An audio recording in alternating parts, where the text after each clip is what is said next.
Okay, well, perfect. Then I think we'll just start because it's been 2 minutes past half.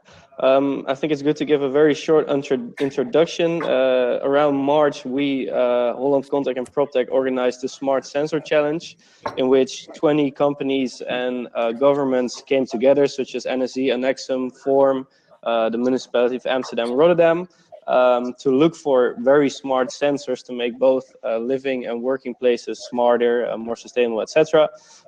You guys were all part of the companies that joined. I'll shortly introduce you guys. We've got Pim Rutgers from Visie. I'll just call your name, and then maybe afterwards you can introduce yourselves. Bjorn Briggs, André Stam from Lux Insights, Stefan Kloosterboer from Hero Balancer, Antonio Vega from Energetica, and I think we're also missing Tom Westra from Spectral, but we'll see. Maybe he's also in the chat, and we'll see. Pim, can I give the word to you to maybe introduce yourself and your company? Yeah, so my name is Pim. I'm technology architect at Visie. So Visie started around 6 years ago, and we started with power windows, so fully transparent energy generating windows. That's a very bold technology, and actually that technology is still in development. So around 3 years ago, we figured out that not only power is interesting, but also data from the facade. So we launched our smart windows, where we measure in each window that we produce power, and with that power, we power up sensors. And we have a lot of data from the facade, so lux intensity, heat, but also pressure gain inside the window. And with this data, we actually steer third-party applications, including light entry applications. And we have a whole grid systems behind it. So we actually have a battery system that can power also these third-party applications. So we have, for example, blinds that are powered by green energy and are actually then steered by our data. And what this does is that our focus is not so much on energy generation, because our current power window doesn't provide that much power, but our focus is more on energy reduction. And that's specifically done by sun blinds and other types of interaction. So that is our energy roadmap at the moment. And then we're also really looking, so our grid now also provides USB-C charging. And we really think that that is a gateway to DC grids inside office buildings. So kind of if we took up attention. So this is a little short introduction. Cool, thanks. And I think that's also under the name Smart Skin, right? Or not everything? Yeah. Not everything, actually. Yeah. So cool. Stefan, then could you please introduce yourself? Yeah, sure. My name is Steven, co-owner of Hero Balancer. We make existing building management systems smart, and also non-BMS systems. We make them all smart. So for every building, every utility building, we can save a lot of energy by steering climate installations much smarter. E.g. with sensoring from the lights or your existing sensor company or whatsoever, to minimize heating, ventilation, and the things, taking account how many people there are. For now, COVID is of course really important. So now you don't want to decrease, but you want to increase the ventilation capacity. So we can all do a lot of smart things with your existing technology. So that makes it really cheap and with a short return of investment. So if you want to take a big step and you have a small budget, you can have us make your building smart. Thanks. And I think we also have your technology here in our office. You were here not too long ago, and you showed it around, and we've got an app and everything that works perfectly. Yeah. Thank you. Then I'll move on to Antonio. Yeah. Good morning again, everybody. My name is Antonio Vega from the company Energetica. We are focused in making buildings extremely energy efficient through lighting climate installations, but that is only the first step. actually we're focused in the future in the company will be in the applications delivered through the same system. Think about now again the COVID monitoring, tracing of possible how you say that people that have shown to have COVID, for example, and being able to trace inside the movement of the virus inside a company. Predictive maintenance for some industrial clients, and for example, being able to reduce accidents in logistics areas where the head trucks are having cross points where they are really complicated to monitor that to trigger automatic alarms through the same system. So it's the combination between energy savings and being able to help primary processes in the companies. Nice. And you do this in several countries, right, Antonio? So yes. You're based here in the Netherlands, but also in South America. Yes, in total 4 countries now already, 250 colleagues. And we're deploying some really cool stuff here in the Netherlands also for big accounts. We're mainly focusing minimum 5,000, 6,000 square meters. So lower than that is not really our market. And therefore, we're delivering now a project of 50,000 square meters. The other one was 35,000 square meters. So that's pretty much our target. Thanks for your introduction. Then we'll move on to Andries. I saw Bjorn coming in half. I don't see his camera on anymore, but Andries or Bjorn, whoever wants to do the introduction, yes, please thanks. take the stage. Bjorn, are you still there? Yeah.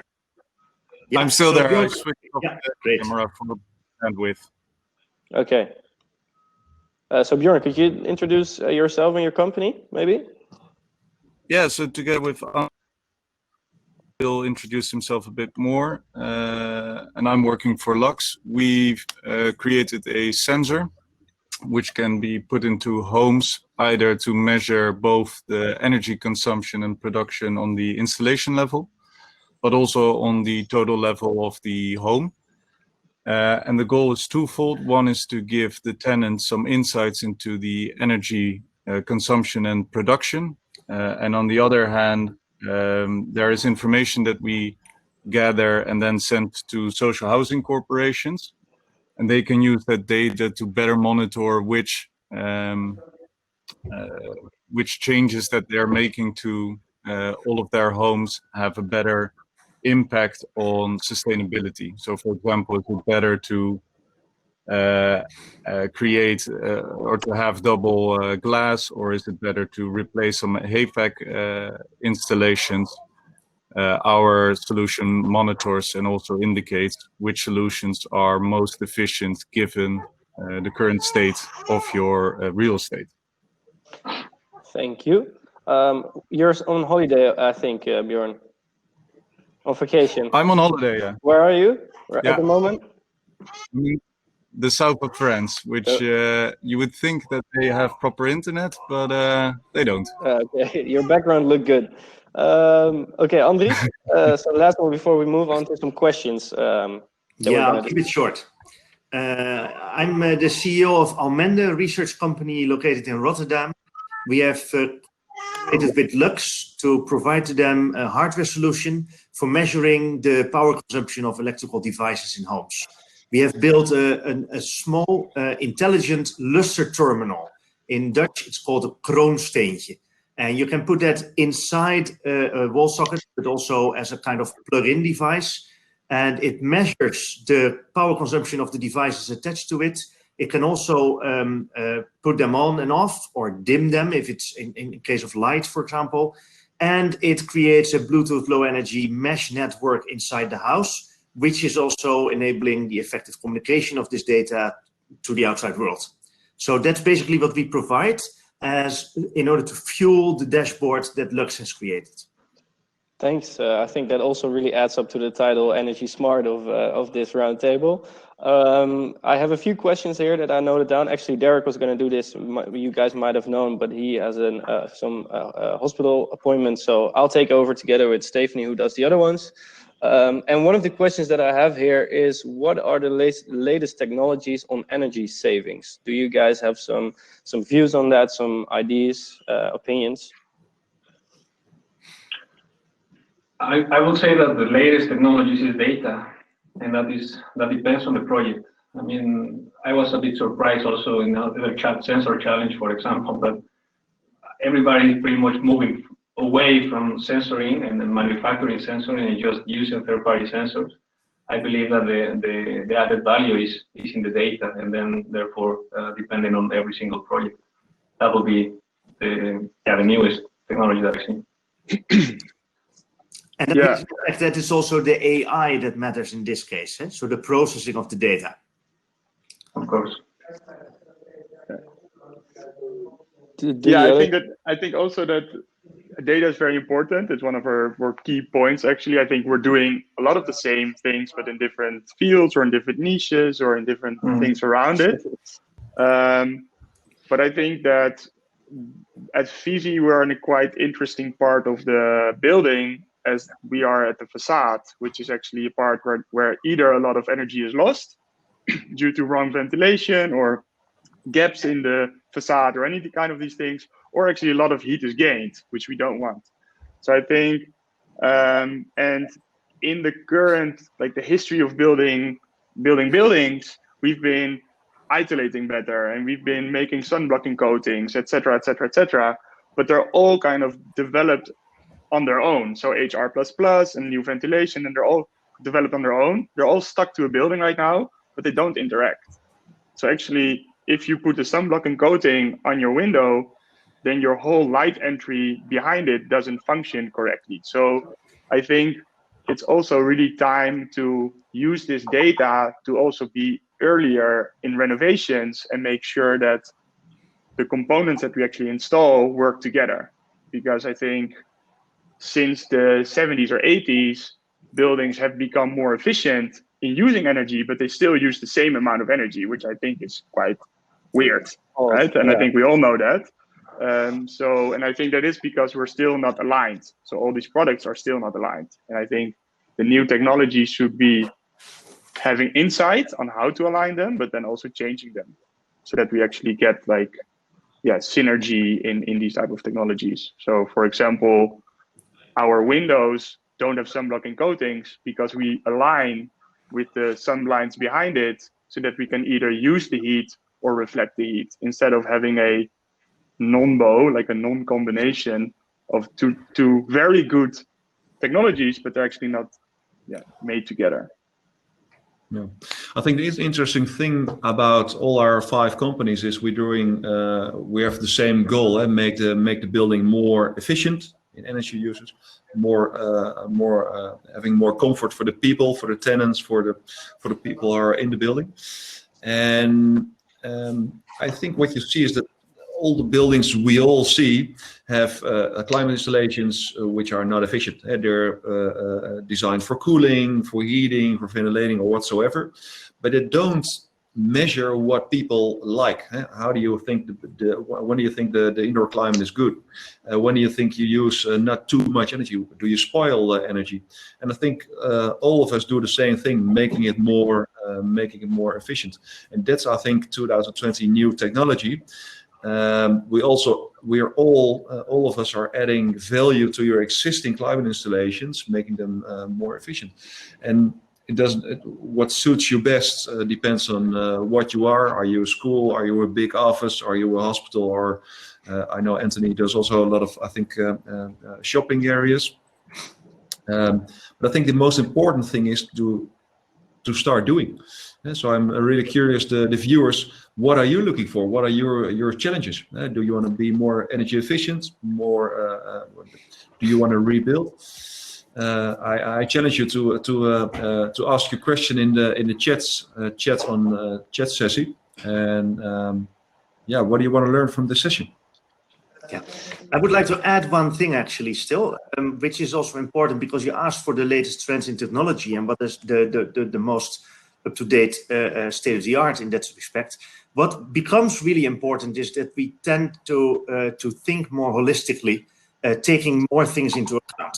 As was already mentioned, the building itself, the inhabitants of the building, the users, but also different aspects like what does comfort precisely mean for people? We are involved, for example, in research that tries to combine the elements of both the heating and the air conditioning and the lighting conditions in buildings.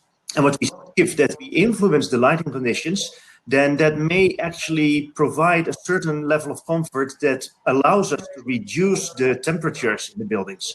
So that is also really interesting research that's currently going on, which makes it also possible to integrate heat and ventilation systems, for example, with lighting systems and so on, to create a combined control environment for that.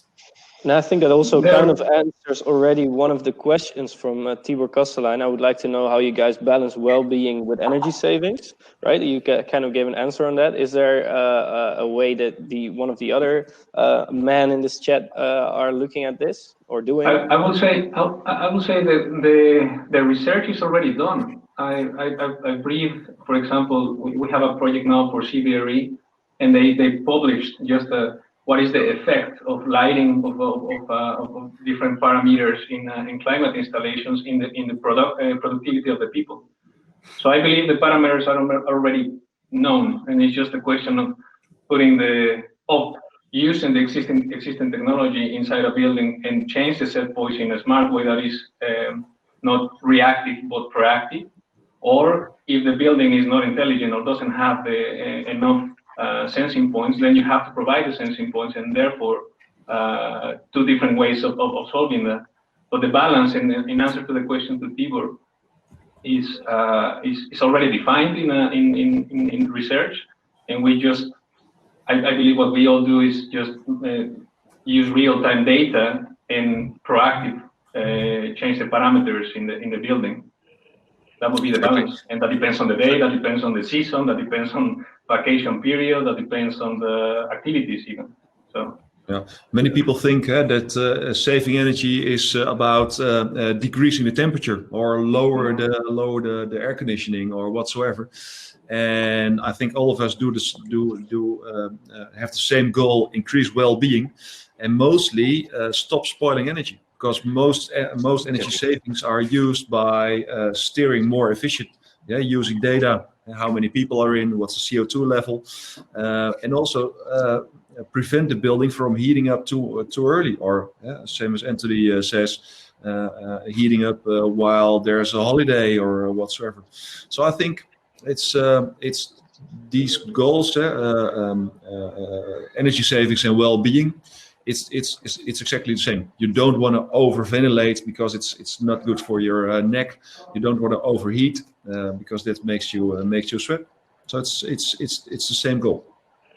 Yeah, I agree on one hand, but I also really want to acknowledge that actually for us, energy savings and comfort is sometimes the opposite, right? Mm-hmm. Because when we want to steer, for example, glare, or we want to steer glare, which is comfort, but then people want to look outside, which they cannot because we're steering glare, right? Or we want to actually block heat, so we want to have the sun blinds down, but people want to look outside.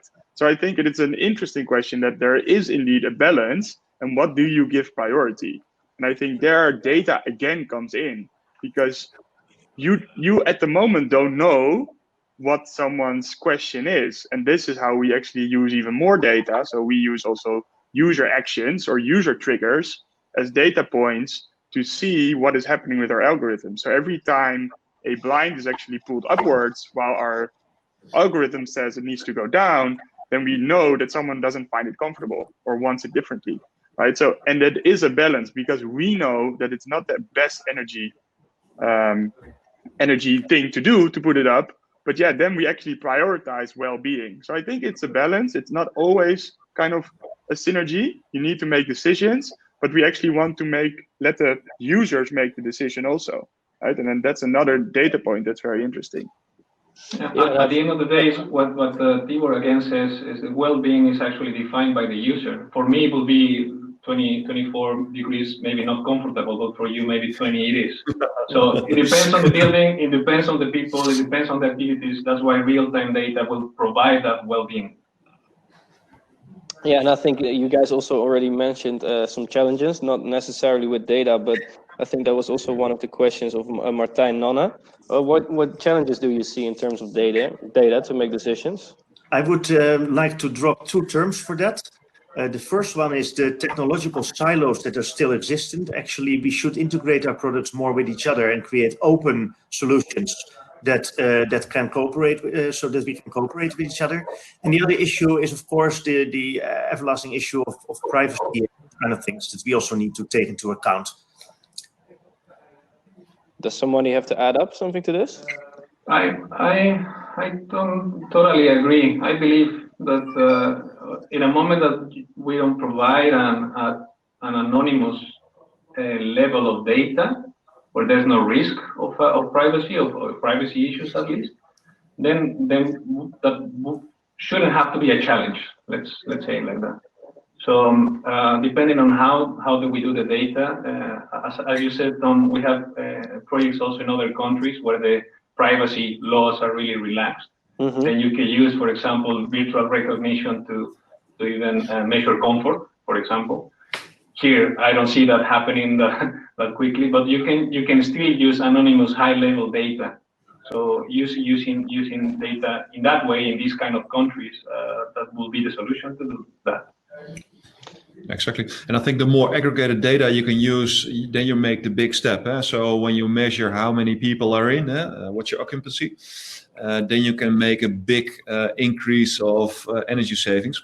And the more detailed you go, the more privacy comes in. So you don't want to know, hey, is Antonio in the building? Oh, he wants it 20 degrees, or is it Tom who wants 19?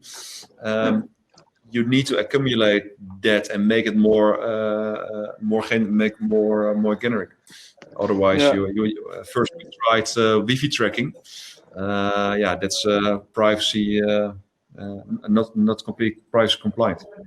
Yeah, so I think our standpoint on that is that we actually want to have the user make the decision, right? And also it has to do with even like, so we want to offer specific zones of comfort and have the building create these zones, which will change during the day because of the sun, etc.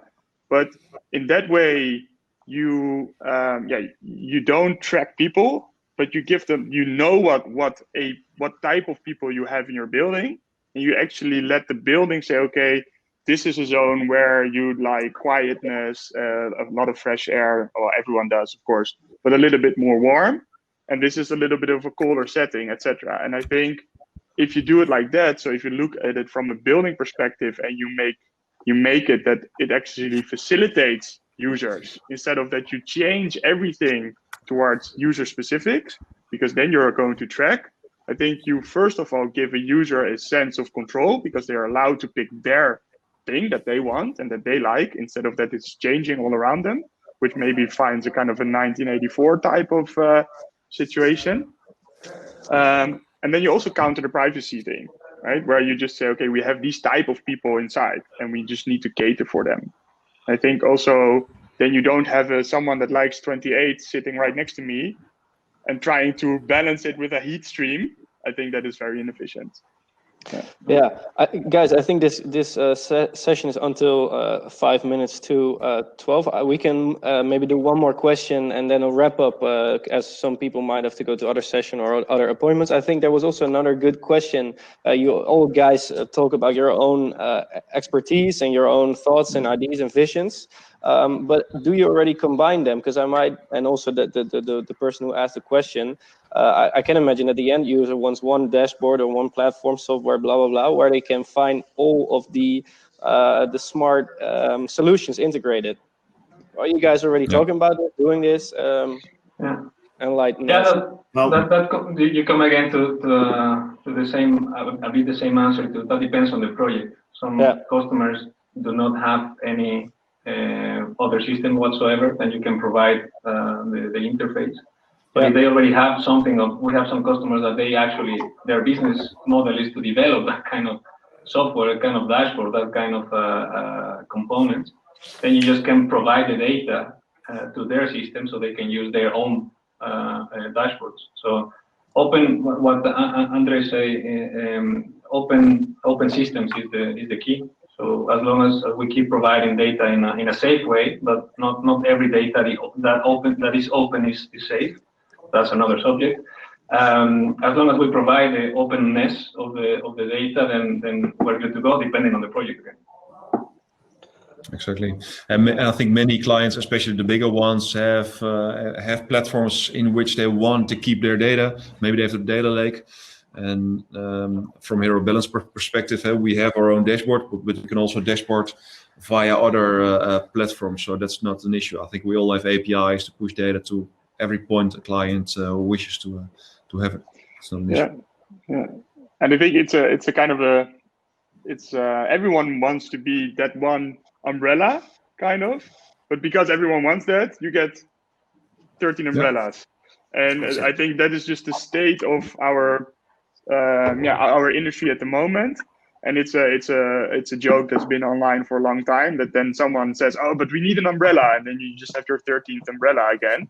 And that just happens over and over and over again. So I think to counter that, you need open APIs, or at least being able to talk to each other, but also trying to find the synergy already earlier, right? So then try to find the synergy when we are trying to offer something together. Like this is what you need to find, because I think we're all kind of maybe sometimes competing or whatever. And I think open discussion, because I think we all want the same thing, and it is zero energy, or actually energy positive buildings. So yeah. I think that's a very nice ending of this session, Pim. I think some takeaways is indeed work together. There are right now still silos. Why not talk with each other, share stuff? Privacy is still maybe for you guys a problem in the Netherlands. We have to also discuss that and what we're going to do. And one of the other points is really have a balance between indeed the energy savings and the well-being and the enjoyment of your tenants or people that work in your office. Would you guys agree with that? Kind of, is that a nice summary? Yes. Yeah. Then I think we could end this session, unless you guys want to still stay here and talk a little bit with each other still, or discuss stuff. I think we can discuss for hours and hours and hours. I think so too. We should also. So I'm it's sad. But we need Antonio to bring tequila. Yeah, we don't have a network bubble at the moment. I have it with me. Don't worry. I'm very happy to meet all of you also in person. Hopefully, when all this Corona is being. I believe we already have a session, right, for a bottle. Yeah. A couple of days. Yeah. So exactly. Yeah, we'll see each other then. I think that's a good moment to come together virtually and indeed discuss it more elaborately. And if this is the end, then for now, I want to thank all the viewers for your questions and looking at this session. And I want to wish you guys all a good day. And if you enjoy more sessions today, then good luck and have fun. Thank you very much. Thanks, guys. All right. No problem. See you. See you guys. Bye.